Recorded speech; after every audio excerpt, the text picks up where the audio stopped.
ఎన్నికలు వెళ్ళినప్పుడు మీరు వచ్చి 5,000 రూపాయలు కాదు వాళ్ళకి 10,000 రూపాయలు గౌరవ వృద్ధి ఇస్తారని చెప్పి వేతనం ఇస్తారని చెప్పారు. అది ఇస్తున్నారా లేదా? ఈ రెండే కొనసాగిస్తాం, లేకపోతే లేదు. ఇందాక గౌరవ మంత్రి గారు ఏం చెప్పారు? అసలు వ్యవస్థ లేదన్నారు. వ్యవస్థ లేకపోవడం ఏంటి అధ్యక్ష? వ్యవస్థ వచ్చి ఉంది, కాకపోతే ఆ రెన్యూవల్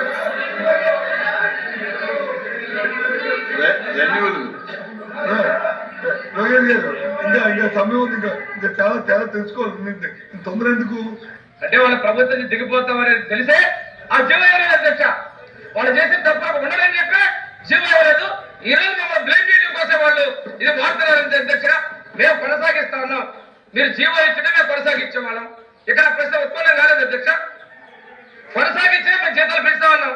లేని వాళ్ళకి ఎలా పెంచుతాం అధ్యక్ష? అధ్యక్ష నేను చెప్పింది అధ్యక్ష, వాళ్ళు అడిగిన ప్రశ్న సమాధానం ఇచ్చారు అధ్యక్ష. లేని బిడ్డకి పేరు పెట్టమని, లేని బిడ్డకి ఏదో చేయమని అడిగినట్టుగా ఉంది అధ్యక్ష. వ్యవస్థలో వాళ్ళు ఉన్నారు, కానీ 2023 ఆగస్టు నుంచి వాళ్ళని రెన్యువల్ చేయలేదు. చేయని వాళ్ళకి ఒక ఫేక్ ముఖ్యమంత్రి, ఫేక్ కేబినెట్, ఫేక్ వాళ్ళకి రాజీనామాలు, ఫేక్ డ్రామాలు, ఈ రోజు మళ్ళీ ఫేక్ ప్రశ్నలు.